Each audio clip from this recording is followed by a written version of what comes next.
الله أكبر الله أكبر الله أكبر كبيرا.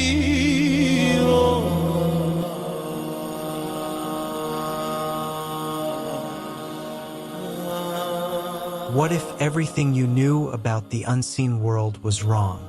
For centuries, humans have imagined jinn as terrifying, faceless monsters or fictional creatures from fairy tales. But what if a jinn actually sat down with a human journalist and spilled the deepest secrets of their civilization? In this video, we are breaking down a mind-blowing, real-life interview conducted by the renowned Egyptian journalist Muhammad Isa Daud with a 180-year-old Muslim jinn named Ibn Kanjur. This legendary encounter was compiled into the world-famous book, Dialogue with a Muslim Jinni. Today, you will hear their step-by-step conversation covering things never spoken of before: the true physical appearance of jinn, their lifespan, how they enter the human body, the reality of black magic, and the shocking truth behind the Bermuda Triangle and the direct kingdom of Iblis. Get ready. Turn up your audio, because the world of the jinn is about to be completely unmasked through their own words. Muhammad Isa Daud. After months of preparation and seeking the right spiritual path, I am finally speaking with you. Let us begin with the simplest question. Who are you and where are you from? Ibn Kanjur. My name is Ibn Kanjur. I come from Bombay, India. I am a Muslim jinn. Muhammad Isa Daud. How old are you? Ibn Kanjur. Before I answer that, you must look into my eyes and swear. Swear by Allah the Almighty that you will not harm me, trap me, or use your journalistic work to put my life in danger from the wicked ones of my kind. Muhammad Isa Daud. I swear by Allah, the Lord of the worlds, the Almighty, that I will never harm you. You are safe with me. Now tell me your age. Ibn Kanjur. If you compare my age to human years, I am still very young. I am like a teenager, around 15 to 17 years old in human terms. But in the actual timeline of the jinn world, I am 180 years old. Muhammad Isa Daud. 180 years old is considered a teenager? How long do your people actually live? Ibn Kanjur. We are given incredibly long lifespans by Allah. Most of us live for hundreds of years, and many live for thousands of years. In our world, it is common to meet jinn who are 3,000, 5,000, or even 7,000 years old. Muhammad Isa Daud. Is your father still alive to see your youth? Ibn Kanjur. No, my father is dead. His name was Huda, and he died at the age of 950 during a violent political conflict and a fight for power with his right-hand man. Muhammad Isa Daud. Subhanallah. And what about your ancestors? Ibn Kanjur. My great-grandfather died when he was almost 1,000 years old. He met a terrifying end. He was flying high into the lower heavens, trying to eavesdrop on the conversations of the angels to steal celestial secrets. While he was listening, he was struck directly by a blinding flash of celestial fire, a meteor, and was destroyed instantly. Muhammad Isa Daud. This perfectly matches what Allah says in Surah Al-Jinn. The jinn themselves admitted that they used to sit in heaven to listen, but now a fiery flame waits for anyone who tries. Ibn Kanjur. Yes, it is absolutely true. Before Islam, it was much easier for us to listen. But since the Prophet Muhammad, sallallahu alayhi wasallam, was sent to mankind, the heavens have been heavily guarded by powerful angels and intense meteors. Muhammad Isa Daud. Let's clear up the mass confusion among humans. People believe jinn are monstrous, ugly, and terrifying. What do you actually look like in your true form? Ibn Kanjur. Humans have let their imaginations run completely wild, creating false and ugly myths. The truth is, Allah has granted Muslim Jinn a noble, dignified, and beautiful form.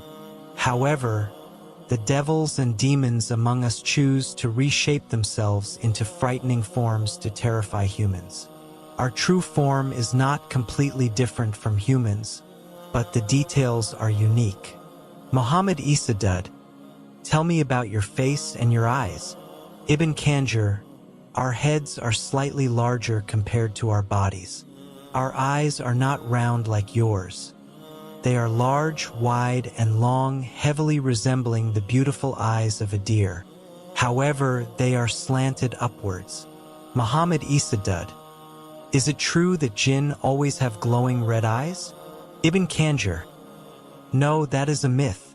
Our eyes come in different colors just like yours, black, dark brown, and yellow. However, the black part of our eye has a whitish tint, and our pupils emit a very soft, natural red ray of light. It isn't scary. It actually has a unique beauty. Muhammad Isa Daud, what about your ears and nose? Ibn Kanjur, our ears are pointed at the top, very much like the ears of a horse or a cat. This is precisely why, when we decide to shapeshift and show ourselves to humans, we almost always choose the form of a cat, a horse, or a tiger. Our noses are not sharp or prominent. They are flat and rounded, sitting right in the center of our faces. Muhammad Isa Daud, do you grow hair? Ibn Kanjur, the male Muslim jinn grow beards out of love and respect for Prophet Muhammad, sallallahu alayhi wasallam. Those who don't grow beards are looked down upon. Our hair is very thick. The female jinn have incredibly thick, beautiful, flowing hair that is so long it literally drags on the ground behind them. Muhammad Isa Daud, describe your limbs. Do you have physical organs like us? Ibn Kanjur, our hands have fingers, but our arms and fingers are much longer than yours. Our heels and toes are also shaped differently. Inside our bodies we have a heart, lungs, bones, and a digestive system just like you.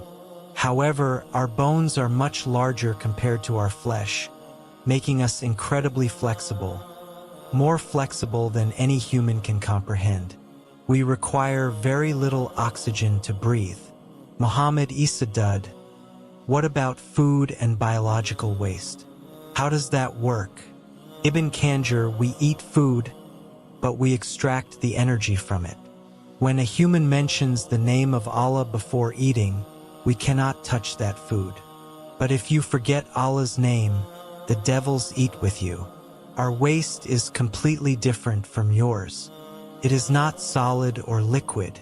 Our solid waste leaves our body as a thick, heavy vapor, and our urine is emitted as a light gas under incredibly high pressure. Muhammad Isa Daud, this explains the authentic hadith where the Prophet said that if a person sleeps through the night without waking up for prayer, Satan has urinated in his ear. Ibn Kanjur, exactly, because it is a gaseous, high-pressure stream, a devil can easily target the ear of a negligent human. Furthermore, we all have two very short, small horns on our heads. Muhammad Isa Daud, even the Muslim jinn have horns? Ibn Kanjur, yes, but they are tiny. The horns of Iblis, however, are massive and terrifying because of his ancient age and dark energy. Muhammad Isa Daud, many religious scholars claim that Iblis is the father of all jinn, just like Adam is the father of all humanity. Is this true? Ibn Kanjur, no, that is completely false. Iblis is a descendant of the jinn, not the first ancestor. The true father and ancestor of all jinn was a being named Jan, created from a smokeless flame of fire long before Prophet Adam. Iblis was just an extraordinarily intelligent and devout jinn who was elevated to live among the angels. But his arrogance, pride, and jealousy toward Adam destroyed him, turning him into the ultimate rebel. Muhammad Isa Daud, let us talk about where your civilization lives. Do you share our cities? Ibn Kanjur, our largest cities, kingdoms, and political centers are built on water, deep inside the vast oceans and rivers. We also heavily populate remote deserts, high mountains, dark caves, and dense forests. However, millions of jinn live directly inside human homes. Muhammad Isa Daud, they live in our homes? How do they choose which house to live in? Ibn Kanjur, we have different religions, just like humans. There are Jewish jinn, Christian jinn, and Muslim jinn. Christian jinn prefer to live inside churches or the homes of Christian humans. Jewish jinn live near synagogues or Jewish households. We, the Muslim jinn, actively look for homes where the human family deeply loves and obeys Allah, reads the Quran, and prays. If a Muslim family stops praying and turns to sin, the Muslim jinn become deeply saddened and leave that house to find a pious family. Muhammad Isa Daud, can you see if there are any jinn living right here in my house? Ibn Kanjur, yes, I can see them right now. Alhamdulillah, your house is blessed. A beautiful Muslim jinn family lives here. The father's name is Muhammad. His wife is Zubaydah, and they have 2 daughters named Sal and Marian. Right now, their children are sitting and singing peacefully on your roof. They eat with you when you say Bismillah, they pray on your carpets, and they can travel to the holy mosques in Mecca or Medina at the speed of lightning and return in seconds. Muhammad Isa Daud, Subhanallah, what about the evil jinn? Where do they hide? Ibn Kanjur, the devils and demons live in places of utter filth. Empty water wells, garbage dumps, sewers, and bathrooms. When the adhan, the call to prayer, is announced, the devils experience physical pain. They block their ears and run away as fast as possible to hide in dirty restrooms. This is why humans must be extremely careful. You must always enter the bathroom with your left foot and recite the Sunnah prayer of protection from the male and female devils. Muhammad Isa Daud, are there other daily activities where humans accidentally trigger jinn attacks? Ibn Kanjur, yes. A massive mistake human women make is pouring boiling hot water down toilet bowls or sink drains without mentioning the name of Allah. In the unseen world, that boiling water can instantly burn or kill a jinn resting in the pipe. When a human kills a jinn's child or family member like this, the jinn family will immediately seek violent revenge, possessing the human body or causing severe sickness. Always say Bismillah before pouring hot water anywhere. Muhammad Isa Daud, during our first meeting, you looked at my animal-shaped pencil holder and yelled at me to cut its head off immediately. Why did you react so strongly? Ibn Kanjur, because I saw a wicked demon sitting directly on top of it, laughing at you. Humans do not understand that statues, figurines, and portraits of living beings act like literal, high-powered magnets for evil jinn. Muhammad Isa Daud, a physical magnet? How?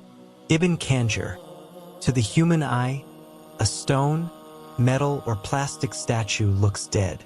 But in our world, every object made into the shape of a living soul emits a unique, glowing energy signature. Demons can smell and see this glow from miles away. They are naturally drawn to it, and they use these statues as thrones to reside in your rooms. This is why Prophet Muhammad, sallallahu alaihi wasallam, strictly warned that angels of mercy never enter a house that contains statues or pictures of living things. If you have them, destroy them, blur their faces, or take them down. Muhammad Isa Daud, what about empty rooms? Is it true they attract evil spirits? Ibn Kanjur, absolutely. If you have a room in your house that is completely closed off, dark, and unused for months, a devil will automatically claim it as his permanent residence. You must keep your house active, open the windows, and pray inside your rooms. A house must have a room for the man, a room for his wife, a room for guests, but a fourth empty room is entirely for Satan. Muhammad Isa Daud. Is it biologically possible for a human and a jinn to fall in love, marry, and have children? Ibn Kanjur. Marriage between our two species is strictly forbidden by Allah and practically impossible because our biological natures are entirely different. Allah states in the Quran that He created mates for you from among yourselves so you may find peace. Humans are meant for humans. Jinn are meant for jinn. The only rare exception is if a jinn heavily shapeshifts into a solid human form, but even then, conceiving a child is completely impossible. Anyone who claims to have a jinn child is a liar or deeply deceived by magic. Muhammad Isa Daud. You once mentioned that your father took you to see Iblis when you were a child. Can you describe him? Where does he rule from? Ibn Kanjur. Yes, my father took me to receive a dark blessing before we turned to the truth of Islam. Iblis is an incredibly grotesque, ugly creature. He has a short tail, about 4 to 6 centimeters long. Normally, his height is between 140 and 160 centimeters, but using his demonic energy, he can manifest himself to be a giant over 10 meters tall. He owns massive, luxurious palaces guarded by millions of high-ranking devils. Muhammad Isa Daud. Where is his main headquarters located? Ibn Kanjur. His grand, ultimate throne is built directly on the water, located inside the area humans call the Bermuda Triangle. Muhammad Isa Daud. The Bermuda Triangle? That is where countless ships and airplanes have vanished without a trace. Ibn Kanjur. Yes, the entire area is heavily surrounded by millions of Iblis's elite demonic armies. They cover the zone with an intense, invisible electromagnetic light. When human pilots or captains enter the Bermuda Triangle, their instruments fail, the sky turns gray, and they inadvertently cross the threshold into the physical border of the jinn world. Once they enter, they are completely trapped and captured. What humans claim to be aliens or UFOs are nothing but high-ranking jinn flying through outer space. I myself have traveled to outer space over 100 times, and I promise you, there are no aliens, only us. Muhammad Isa Daud. Is there any way for a human to survive the Bermuda Triangle? Ibn Kanjur. If a human captain or pilot crosses that area while loudly and sincerely reciting the Holy Quran, specifically Ayat al-Kursi, the energy field of Iblis is shattered. The devils become completely paralyzed, and they cannot touch or harm that ship or plane. Iblis also rules over another upside-down pyramid zone known as the Formosa Triangle near Taiwan. He loves places where hot and cold waters meet, because the clash of hot and cold creates a massive atmospheric power that devils feed on. Muhammad Isa Daud. Subhanallah. To conclude our heavy conversation, tell me about the command structure of Iblis, who executes his daily evil plans. Ibn Kanjur. Iblis has 5 sons, who serve as his direct generals and ministers to corrupt, destroy, and mislead humanity every single second. You must know their names and their specific duties to protect yourselves. Muhammad Isa Daud. Tell me their names. Ibn Kanjur. The first is Thabur. He and his dark troops target humans who are going through severe disasters, loss of wealth, or the death of a loved one. Thabur whispers into their minds to make them violently angry, hopeless, and hostile toward Allah, causing them to curse their destiny. The second is Dasim. He is the minister of domestic destruction. His sole mission is to enter the homes of married couples, whispering doubts, jealousy, and extreme anger over small mistakes until he destroys the love between a husband and wife, forcing them into divorce. The third is Al-Awwar. He is the demon of lust.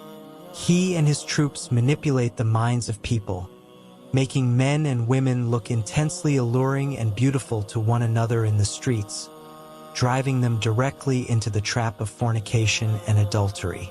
The fourth is Maswood. He is the master of deception. His entire job is to create vicious rumors, political manipulation, and spread malicious lies among societies to destroy trust and cause internal warfare. The fifth and final son is Zalnabur. He rules over the marketplaces, shopping malls, and commercial centers. He creates dishonesty among traders, greed, cheating, loud arguments, and physical brawls among people while they are buying and selling. Muhammad Isa Daud. Truly, the plot of Satan is a heavy warfare, but Allah promises that the plot of Satan is ever weak against true believers. Thank you, Ibn Kanjur, for speaking the truth. May Allah keep us all protected. The unseen world is vast, complex, and filled with mysteries that we can barely comprehend with our limited human sight. But hearing the reality of Jinn civilization from a 180-year-old Muslim Jinn who witnessed the throne of Iblis reminds us of one ultimate truth. True power, ultimate safety, and absolute protection lie only in the remembrance of Allah and the practice of Islam. If this deep dive into the legendary interview from Dialogue with a Muslim Jinni opened your eyes and gave you goosebumps, make sure to hit that like button right now.